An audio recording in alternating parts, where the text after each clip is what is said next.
Olá, boa noite. A partir de hoje, aqui na TV Aldeia, você tem um encontro marcado comigo, Jorge Henrique, e com Várzea Vanessa, com Diogo Soares, com Cleísa Cartacho e Francisco Dandão no Ideias da Aldeia. Nós vamos estar entrevistando gente que tem sempre algo interessante e importante a dizer. Na abertura do programa, eu tenho o prazer de receber aqui hoje Francisco Pianta. Francisco é axaninca, filho do cacique Acho e é uma das grandes lideranças, junto com seus irmãos Moisés e Benque, de seu povo. Francisco é também secretário dos povos indígenas. Boa noite, Francisco. É um prazer recebê-lo aqui no Ideias da Aldeia. Boa noite, e eu estou feliz, né, por estar estreando o programa e ter essa oportunidade assim é um privilégio, né, de estar aqui, ter um espaço desse para estar passando um pouco do que a gente conhece. Francisco, dia 19 de abril é o chamado Dia do Índio. É uma data que foi instituída pelos brancos. Tem uma simbologia para os brancos, né? Eu queria saber de você o seguinte: para vocês todo dia é dia de índio ou essa data tem um significado especial? Olha, tem muitos, acho que a maioria da população indígena ainda não sabe. Essa data passa em branco, porque é uma coisa que é introduzida, né, do homem branco na comunidade, dentro da população indígena. Mas para muitos, para algumas pessoas que já estão de frente, né, já reconhecem essa data e alguns até comemoram, né?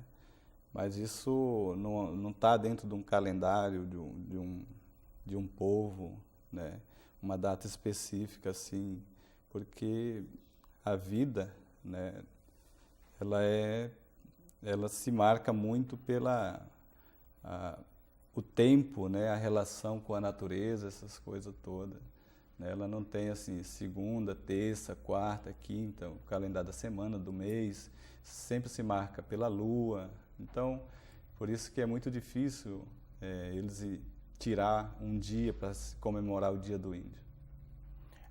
Para nós, nós temos uma ideia assim de que índio é um só povo, mas parece que a coisa não é muito assim. São várias etnias. Eu queria saber de você assim, cada povo é um povo. Enfim, quais são essas diferenças? Tem muitas coisas que são bem semelhantes, né? Por estar morando, às vezes, em ambiente bem parecido, né? Tá na floresta, mas, mesmo assim, cada uma etnia tem o seu mundo próprio, o seu conhecimento. Começa a partir da língua, né? Que é uma língua própria. Então, aí vem a questão da crença, né? Cada um, né, tem como referência um Deus, né? Mesmo sendo parecido a forma de ser, mas tem alguma coisa que faz, né, ser diferente, né? Então, acho que ele também marca muito a questão da estrutura, né, familiar, como que ela se organiza, né? Então, são mundos que só quem domina mesmo é quem pertence àquela etnia. E a gente, por ser índio, muitas vezes a gente não tem condições de falar, né, pelo que a outra etnia tem, que conhece, porque são mundo próprio, né? E então a população indígena tem que ser tratada com essa diferença. A diferença não é só porque é índio. Talvez o índio não é uma etnia, né? Então tem que ser tratado como uma xaninca, como caxinauá, como catuquina, enfim, porque tem mundo próprio. E essa identidade está ganhando força, porque antigamente os nomes que os brancos davam eram as referências, né? Campa, Caxinauá, e hoje está se mostrando um outro lado, uma situação em que aí se aparece a referência de cada povo, a Xaninca, Runicui, enfim. É verdade isso? Isso hoje.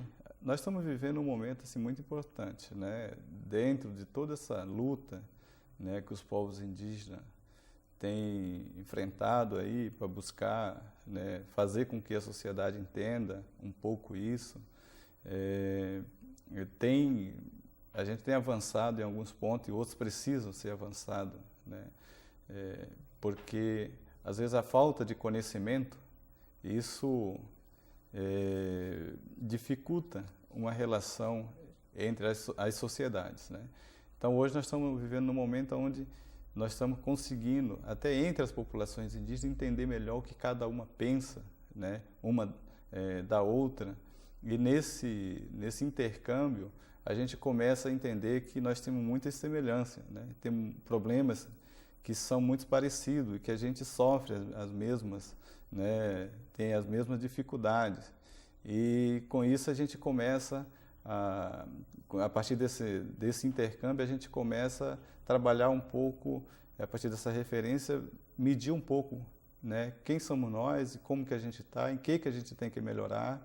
Então, a população indígena hoje ela está buscando muito isso, se interessando não só para conhecer o que está dentro do mundo do branco, mas entre as populações indígenas, que isso é visto como algo que é mais fácil de agregar, né, ao seu próprio conhecimento.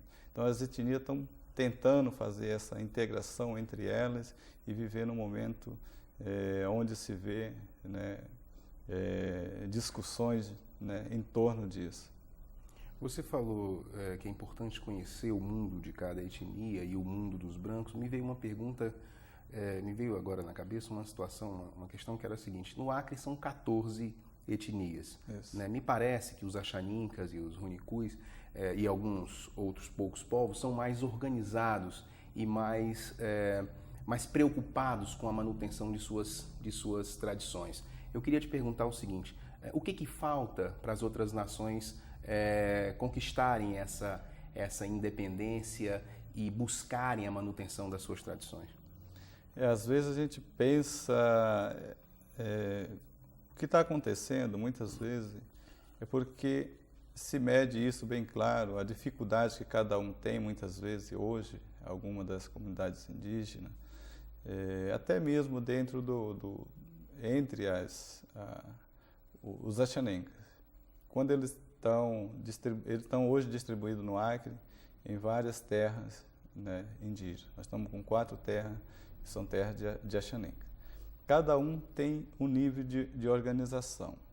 Isso se mede muito, começa a ficar diferente a partir do momento que eles começam a fazer o contato. Então, o contato é que vai começando a fazer o tamanho da diferença entre as etnias.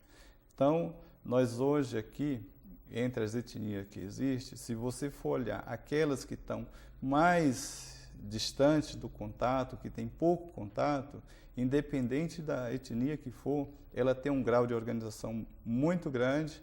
Agora, que às vezes a gente não vê isso como riqueza. Muitas vezes a gente acha que, por ele estar distante, né, dessa vontade, de ter o que muitos hoje têm, essa questão material, a partir desse contato, você começa a achar que eles estão sofrendo, que eles são coitados, que eles não têm, que são pobres, porque você vê muito pelo lado material. Mas está bem claro assim que a dificuldade que as comunidades indígenas enfrentam, muito está relacionado por conta do contato e também a situação do território onde eles vivem. A situação, às vezes o território está muito explorado, não oferece as condições que um povo precisa para ter uma qualidade de vida.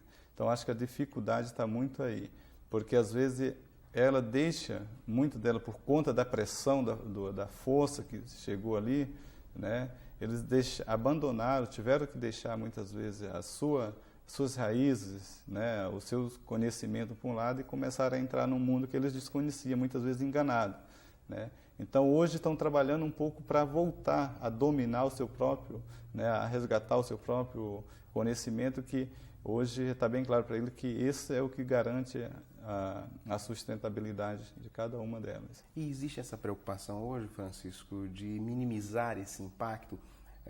Te pergunto assim, uma nação que já está muito próxima desse mundo, não sei se é certo chamar, mas o mundo dos brancos, o mundo dos não índios, tem como se voltar para suas raízes, para suas tradições, retomar o seu referencial? Uma coisa importante que aconteceu aí foi garantir a essas populações o seu território, né? Um espaço. Porque até as comunidades indígenas, enquanto elas não tinham o seu território garantido, elas viviam fugindo de um canto para o outro.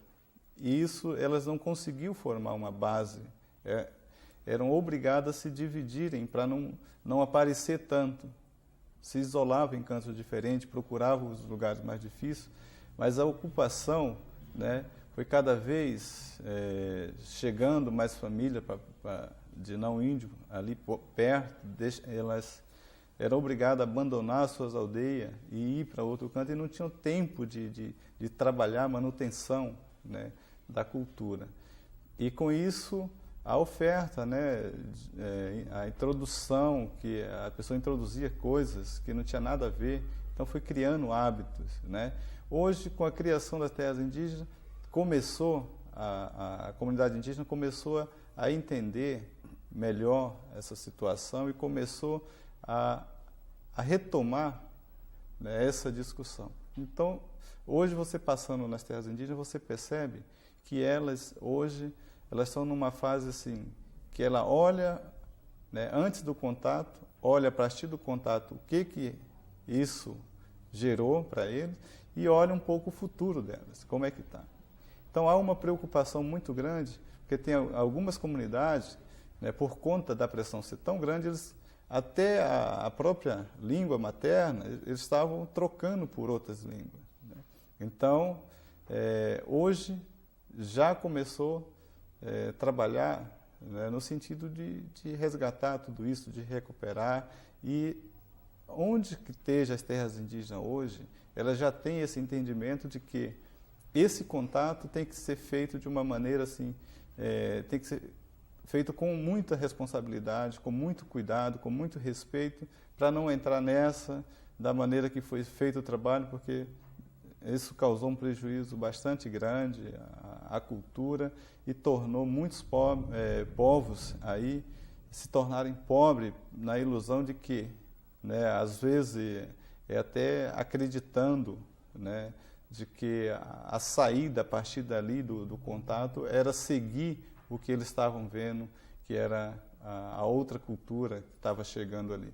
Então, acho que hoje há uma consciência das comunidades indígenas e há um trabalho. Agora é um processo muito assim, lento, mas a gente já tem alguns exemplos de que algumas comunidades já voltaram a praticar as suas danças, os seus rituais, né, e praticar aquilo que parecia que já tinha sido esquecido, chamando pessoas de outra região, às vezes daquela mesma etnia, mas que estavam ainda com esses conhecimentos, que estavam praticando, né, os rituais, as danças, para vir introduzir nessas aldeias mais prejudicadas. Então, acho que há essa consciência hoje, a comunidade indígena entende. Agora, nós entendemos também que não dá para fugir, né, do contato. Só temos que trabalhar a qualidade, né, e ver o que pode, o que não pode, para não ficar fazendo esse contato assim de qualquer jeito. Você estava falando que os Axanincas estão distribuídos em vários locais do estado. Eu pergunto a você, é certo dizer que as nações indígenas que estão no Acre são acrianos ou estão no Acre, ou moram no Acre? Porque os Axanincas, assim, tem Axaninca no Peru, é uma área de fronteira, transita-se. Então, são acrianos ou moram no Acre? Mora no Acre é o mais certo, né? Porque os meus avós falavam, né, que um tempo não tinha branco nenhum, né? e eles andavam por todos esses cantos. Aí chegou uma época, né, que chegou uns brancos lá dizendo que eram donos da terra e começaram a ocupar o espaço. E depois eles viram já que esses, para ele, eram os brasileiros, né, que estavam chegando. E depois vieram os peruanos, dizer que eram donos também. Então, a comunidade, eles naquela época, não entendiam o que estava acontecendo, né? A quem aquele lugar pertencia mesmo. Se pertencia aos peruanos, se pertencia aos brancos, e ficava nessa confusão. Até se definir os limites, né? E sentar os marcos lá e dividir aqui é Brasil e Peru, ficou uma parte do povo Axarenca no Brasil, dentro do Brasil, e outra parte dentro do Peru. No Peru está a maioria, nós estamos hoje, o povo Axarenca tem mais de 50 mil Axarenca, e aqui nós temos em torno de 1.200 do lado do Brasil. Mas para nós, assim, não tem essa questão de fronteiras. O Peru e Brasil, para nós, o que a gente vê é a Amazônia, né, a floresta onde a gente vive, os rios, essas coisas. Então, a gente tem os pontos nossos, rio que a gente ocupa, que a gente habita, né? Mas ela não é dividido por essa questão de fronteira internacional entre Brasil e Peru, nesse caso nosso. Estamos conversando com Francisco Pianta, que é secretário dos Povos Indígenas. Ideias da Aldeia dá uma paradinha, mas volta já já.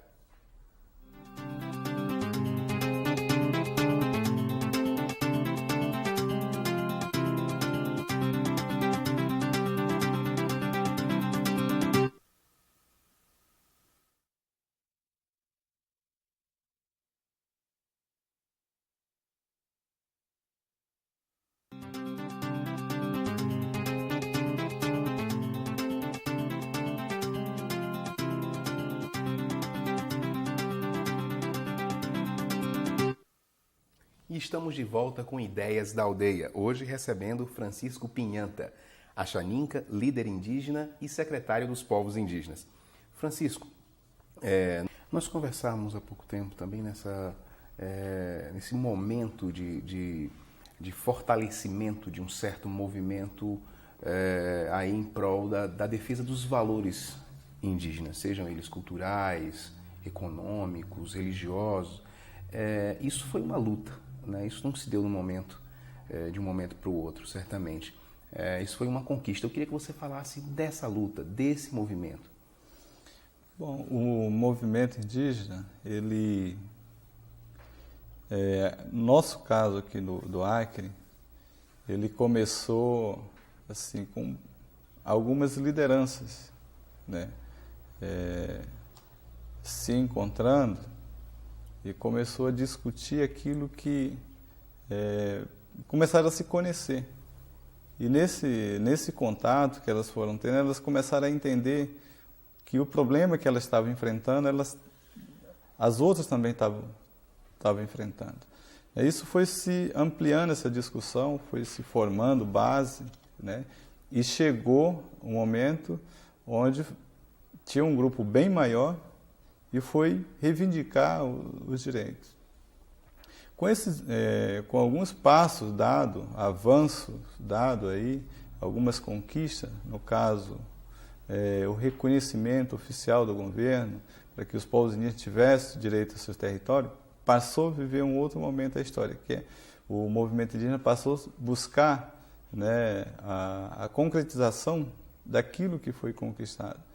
E esse processo aí exigiu um esforço muito maior, porque foi até fácil você garantir, né, na lei os direitos que os povos indígenas têm hoje.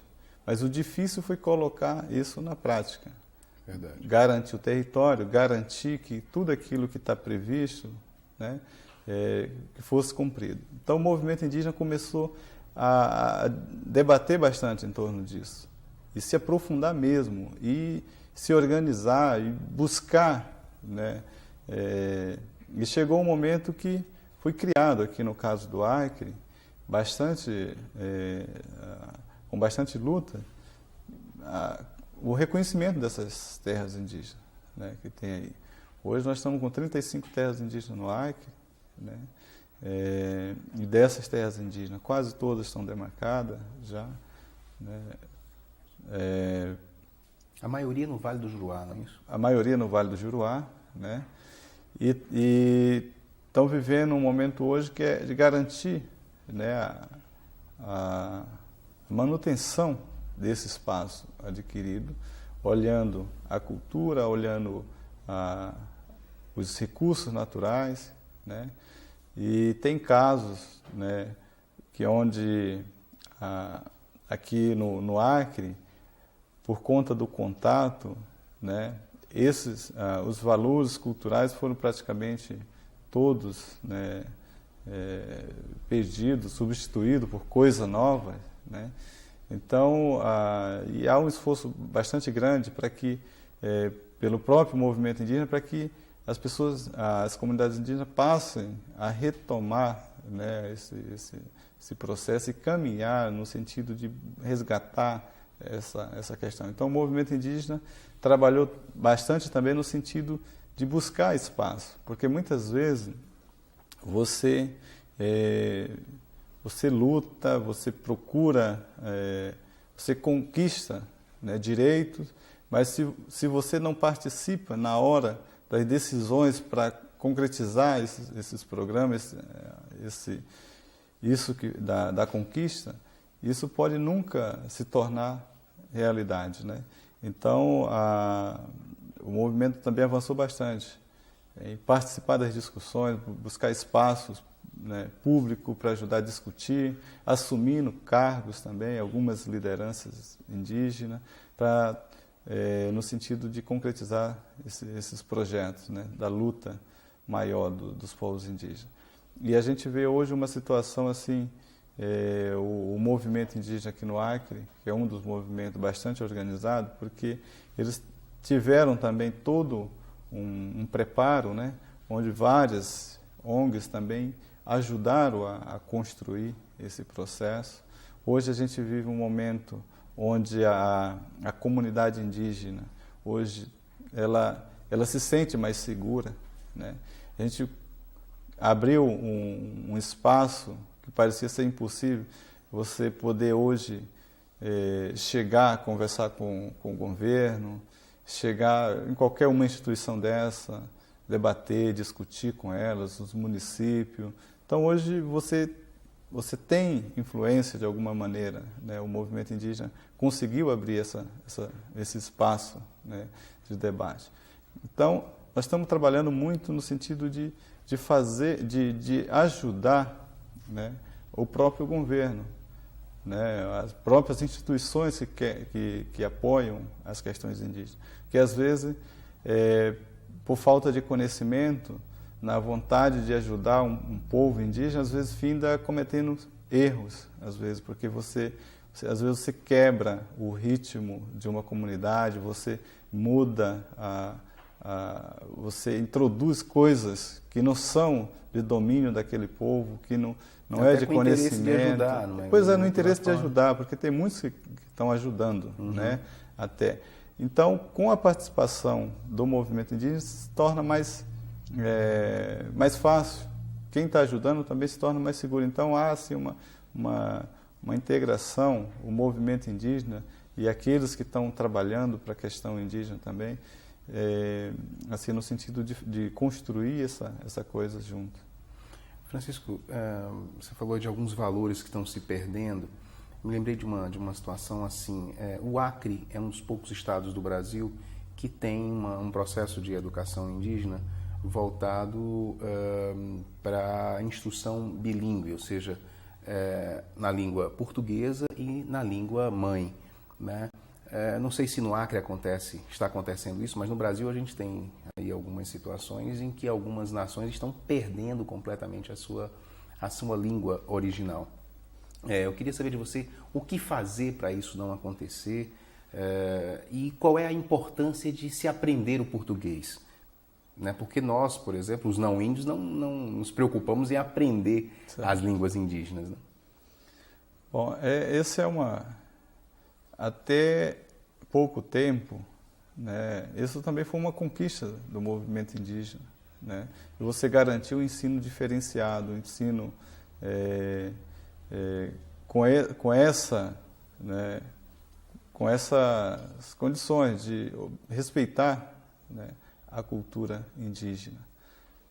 Hoje, no Acre aqui, tem algumas comunidades ainda indígenas que está tentando descobrir ainda o que é esse diferenciado, porque foi tão forte a pressão que eles se apegaram muito a essa oferta de fora, no contato com o branco, né? Eles passaram a desacreditar nele por um bom tempo, né? Hoje, aquelas comunidades, né, que aqui é quase que 100% que domina a sua língua, eles estão começando a produzir material, né, baseado não só a questão da língua, mas o conteúdo mesmo do que está se passando para essas escolas, né? Então, que uma comunidade, como existe um processo onde reúne vários grupos indígenas numa sala de aula para discutir isso, né, que é a formação dos professores, que é a preparação dos professores para entender o que é, se descobre a forma de trabalhar. Porque no início, quem pensava a questão indígena, né, por mais que fosse a questão da educação indígena, mas olhava assim o povo indígena de uma maneira única. Parecia que indígena era uma etnia, né? Não considerava essas diferenças que tinha. Hoje, as pessoas descobriram, a partir do momento que foram dando a formação a esses professores para trabalhar, para dominar a escrita e trabalhar nas salas de aula dentro das comunidades indígenas, elas começaram a descobrir essas diferenças. Isso se aprofundou bastante dentro da discussão, porque cada uma etnia tinha um jeito próprio tinha o seu mundo próprio. Então, na hora da discussão, da preparação desses professores, eles mesmos começaram a construir, a trabalhar o seu próprio material para trabalhar com o seu povo a partir daquilo que era levantado no momento dos cursos de formação deles. Então, nas comunidades indígenas, isso está muito forte, a questão da cultura indígena, né? Porque eles entendem hoje com muita clareza sobre as diferentes etnias que a gente tem aqui no Acre. E tem algum caso, né, que a gente pode citar assim, como o povo Kaxinawá, né, que nós temos uma população bastante grande, estão distribuídos desde aqui do Vale do Purus, né, até lá a cabeceira do Juruá, a maior população indígena que a gente tem aqui no Acre. Tem comunidade dessa etnia que poucas pessoas falam português, né? E tem uma outra, por conta de onde eles estão hoje, né, próximo à cidade, e por conta do contato, da pressão, perderam quase que 100% da língua. Então está havendo agora o intercâmbio entre a própria etnia dessas comunidades que estão vivendo esses momentos diferentes. Entre eles existe essa diferença, por conta do contato. Então, o material que é produzido na língua, o professor muitas vezes, nesse intercâmbio, dentro dessa própria etnia, estão recuperando, trabalhando com essas comunidades, como esse caso que eu estou citando, para que a língua materna passe a ser a língua utilizada por essas comunidades. Então, nesse aspecto, é importante aprender português, na sua avaliação? Não, aprender português é uma forma que a gente acha que tem para se comunicar com as demais etnias. Tem algum caso que o índio Axanenca entende um pouco Kaxinawá e o Kaxinawá entende um pouco Axanenca. Eu acho que poderia até aprofundar um pouco essa questão. Mas, às vezes, isso não basta, né? A gente tenta fazer esse contato através da língua portuguesa, que você pode se relacionar com mais povos e com mais facilidade. É importante aprender a língua portuguesa também, porque é uma forma de você andar mais rápido no contato com os outros povos. A gente está falando de educação e eu queria te perguntar assim, vocês também, de educação de uma forma mais ampla, vocês estão muito próximos da tecnologia também, né? É mais acessível hoje internet, câmera de vídeo, a gente vê muitas comunidades já dominando essa tecnologia.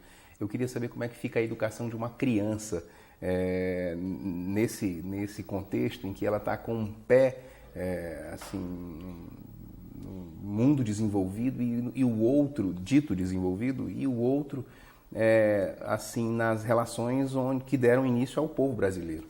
Certo. A gente tem alguns exemplos assim bem, né, que a gente vive hoje aqui também no Acre. Nós temos comunidade indígena. Aí é que eu acho que a gente tem que depende muito do preparo desse povo, né, para esse contato. Se a comunidade não tiver preparada, ela pode sofrer, sabe, grandes prejuízos. Porque a tecnologia, ela ajuda, muitas vezes, acelera o processo, seja ele para o lado que for. Você avança mais rápido. Então, nós temos... a nossa preocupação é como utilizar essa tecnologia. Porque se você não estiver preparado para esse contato, você pode perder muito e muito mais rápido, porque o importante é a gente dominar. Manter um certo equilíbrio, né, Francisco? A gente dominar, porque a gente vê a questão da escrita, hoje, chegando nas comunidades indígenas, o que mais me preocupa, o que preocupa muito das lideranças, é se essa vem dominar a nossa cultura. Ou se a gente vai ter apenas a escrita como uma ferramenta, né, para que a gente possa estar utilizando ela para levar a nossa mensagem, a partir dela a gente se comunicar. E esses equipamentos, né, como nós temos hoje duas aldeias aqui no Acre que tem a internet, né? Nós temos na aldeia Pilcha, temos lá um orelhão, né? Lá no meio da aldeia, a gente não vê uma criança utilizando esse equipamento. São as pessoas nesse contato com o mundo de fora para agilizar algum projeto, alguma coisa que está discutido pela comunidade, em prol daquela comunidade, né? Então, eu acho que o que corre o risco, né, por exemplo, a internet, né, um telefone esses meios de comunicação, o que mais pode prejudicar uma comunidade é uma televisão, né? Porque se você liga uma televisão e não sabe também trabalhar ela, deixar por conta de todos os programas que estão aí, uma comunidade pode se encantar com muitas coisas que estão ali, porque se ela não está preparada, ela pode querer ficar o dia todo assistindo aquilo e as crianças podem se perder dentro desse, sei lá, né? Entrar numa situação muito difícil. Mas qualquer um desses equipamentos, se for bem utilizado dentro das comunidades, só vai trazer benefício. Bom, Francisco, nós estamos chegando ao final do programa. Eu sei que aí vai haver um encontro de culturas indígenas, o governo está preparando isso agora, vai ser realizado em Cruzeiro do Sul. Queria que você rapidinho falasse um pouquinho do que significa esse encontro, e aí ambientasse um pouco as pessoas de como é que vai ser, quais são as principais características, as pautas de acontecimento. O que a gente quer fazer, a gente já fez em 2000, 2001 e 2002 aqui em Rio Branco. Agora é o quarto encontro. Né? Esse é o quarto. Nós ia fazer em 2003 aqui em Rio Branco, não deu uma série de fatores aí que não foi possível fazer, mas a gente pegou todo aquele trabalho que a gente tinha preparado e preparamos o encontro, né? E estamos levando lá para a região do Juruá. O que isso representa ali no Juruá, né? Representa bastante porque você está no momento onde ele está entrando dentro de uma programação oficial que o governo e o município estão preparando para o centenário de Cruzeiro do Sul, né? E o primeiro evento que vai acontecer, oficial dessa programação, é o Encontro de Cultura. Então isso significa que a partir dali é um novo momento na história do povo indígena daquela região. E com certeza vai ser um encontro, porque nós estamos reunindo ali mais de 300 indígenas, vindo de 18 etnias diferentes, cada um vai fazer uma apresentação, e isso vai sensibilizar bastante a sociedade, porque muitas vezes a distância, né, que essas comunidades, que essa população está dessa sociedade é muito grande, moram próximo ali, mas não se conhecem. Então isso vai possibilitar, eu acho que a partir daí vai se viver um novo momento ali, os povos indígenas na relação com a cidade de Cruzeiro do Sul, que é uma cidade assim muito importante para toda a região. E sem contar com o intercâmbio que vai acontecer entre as lideranças indígenas, mais uma vez, né, para que elas discutam e aprendam um com o outro. E eu acredito que esse vai ser um momento assim que cada um desses encontros ensinou bastante a gente, porque são oportunidades raras, né? Se não fosse essa iniciativa do governo, com esforço da própria população indígena, a gente não teria, chegado onde chegou com esse entendimento, esse grau de paz que a gente vê aqui no Acre. Uma coisa que eu sempre falo é que é muito difícil, não existe no Brasil, um estado que ofereça um encontro com essa cara, né? A altura que a gente vê hoje aí. Encontro onde agrega todos os povos e todo mundo, né? Prestigia, chega, participa, discute, dá a sua contribuição e se torna aí esse encontro maravilhoso que eu acredito que vai ser esse de Cruzeiro do Sul. Pianta, vida de índio é boa? A vida de índio ela é maravilhosa. A gente tem uma vida que você vive, né? E depende das condições que a natureza oferece, né? E o trabalho que a gente faz, a gente vive, né, em harmonia com ela. Então a vida é muito saudável numa aldeia. Bom, Pianta, eu queria agradecer muito a tua participação aqui no Ideias da Aldeia, nessa conversa tão prazerosa.